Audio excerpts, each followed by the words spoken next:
Jack Hurst, Philadelphia. I have three questions or 3 points. The first is I want to thank you for the pleasure it is to shop at Borsheim's or Nebraska Furniture Mart or even Benjamin Moore. You have terrific people working there, and I've never been as satisfied with products as with what I bought at those firms. Well, thank you for that, and I thank you on behalf of the management. They are terrific people that work at those companies. I agree with that. You've dropped quite a bit from the annual report. There must be some God-given decree that it be limited to 72 pages. But I wondered if you could put that in an internet message, such as that wonderful table about GEICO, its renewal policies and new policies, and the 4 pages at the end of the report about the business categories where you separate the insurance from the finance from the manufacturing, and also that discussion that you had of look-through earnings. I think it's invaluable for looking at the company. Okay, well, I appreciate the suggestions. And I have a third point. Go ahead. But we do go through I don't know whether 72 pages is the magic number or when I get to about 11,000 words. But occasionally, we do make an editorial decision. The look-through earnings, for example, didn't seem that important, and they're fairly easy to roughly calculate for anybody that's interested. But they are something that if I wrote for 15,000 words, I would have included. So I appreciate the suggestion on it, and I don't think anybody's accused me of writing too short a report yet. But I'll take. It's certainly on it's possible on the internet to put up anything, and we'll put up any material we've given you here before the opening on Monday morning, so that nobody has a jump on any information. We try to make it.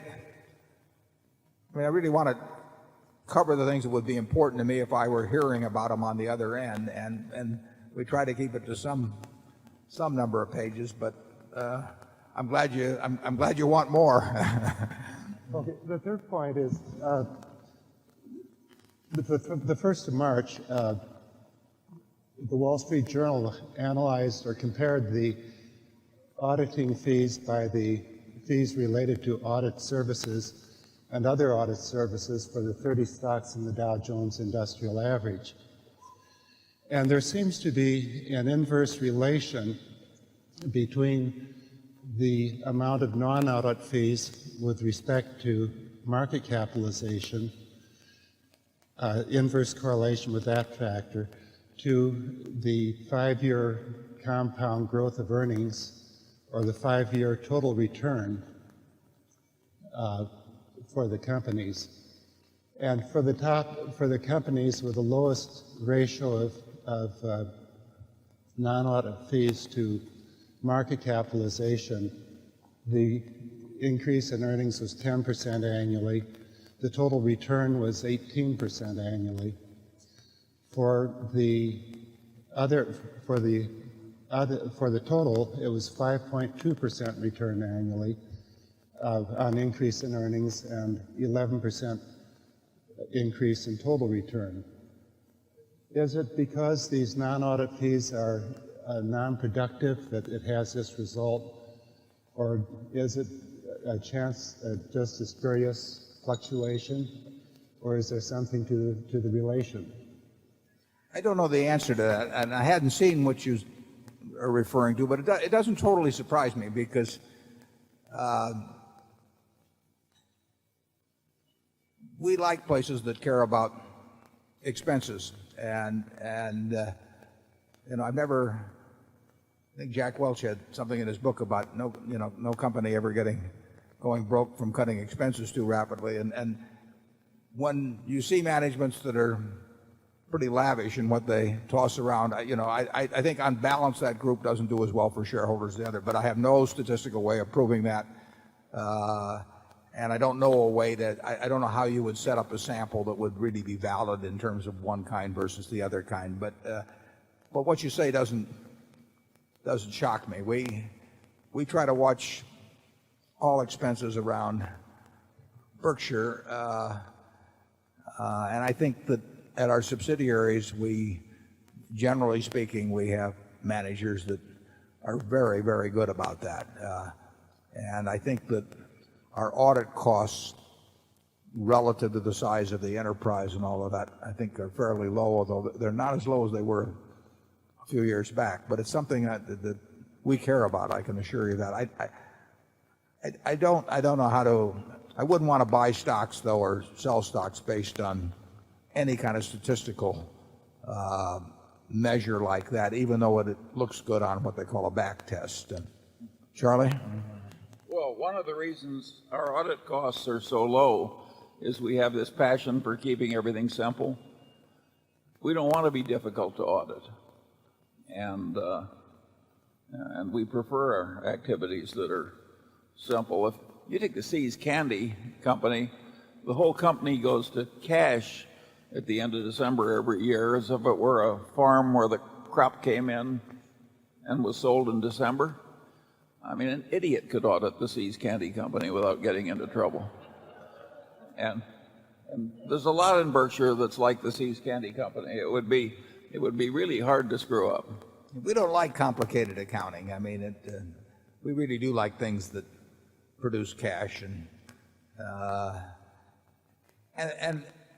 Enron is a good example. Enron's grotesque in what happened, but there's no question in my mind that auditors have been unduly compliant to client wishes over the last few decades, and more so as they went along, even to the point where they started suggesting what I would consider quite dubious accounting to people in mergers and so on, so as to make their figures look better later on. And I've seen it firsthand. So I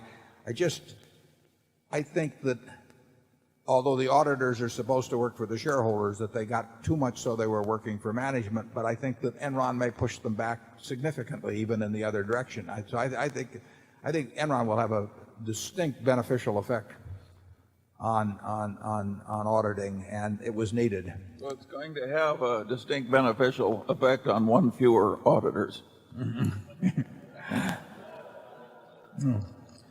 Yeah, although, you know, it's an interesting question, and Charlie and I may differ on this. I mean, I don't know how many people Anderson employed, but it was a huge number. And it's clear that the weaknesses and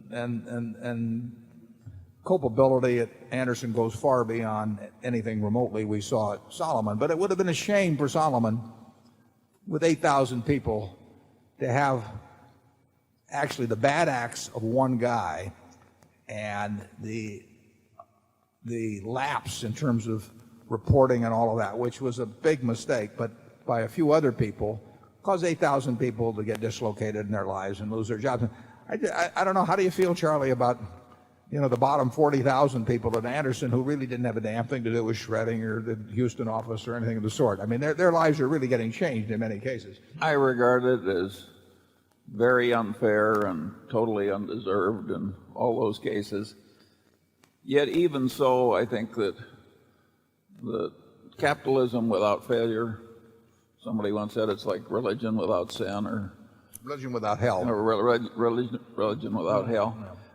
I think when it gets this bad and the lack of adequate control mechanism throughout the system, I mean, Anderson plainly didn't have a good total system of control. And I think that it may be that capitalism should just accept this kind of unfairness in all these individual cases and let the firms go down. Well, let's say you and I did something really terrible, Charlie, at Berkshire. How do you feel about the other 130,000 people then? I mean, should they? You'd feel terrible about them, and there's no question about it. And but I'll tell you something: they wouldn't go down. The way we're organized, they wouldn't go down. Warren, there's nothing you can do that is going to destroy the value of the subsidiaries and the careers within the subsidiaries. You can blow your own reputation. You can blow reputation at the holding company level, but you can't destroy their livelihood. That is a good, Well, we could a mess good up. way to be organized. We could mess up their lives, though. I mean, if they lost their funding, or I mean, I agree with Not you about very their much. viability, but Anderson was particularly vulnerable being a professional partnership. But maybe you should be extraordinarily careful if you're a professional partnership with what clients you take on and how far you go for them. The law firms that I admire most have fairly strict cultures of risk control. I think it's crazy in the kind of world we inhabit to operate in any other way. okay, number 7.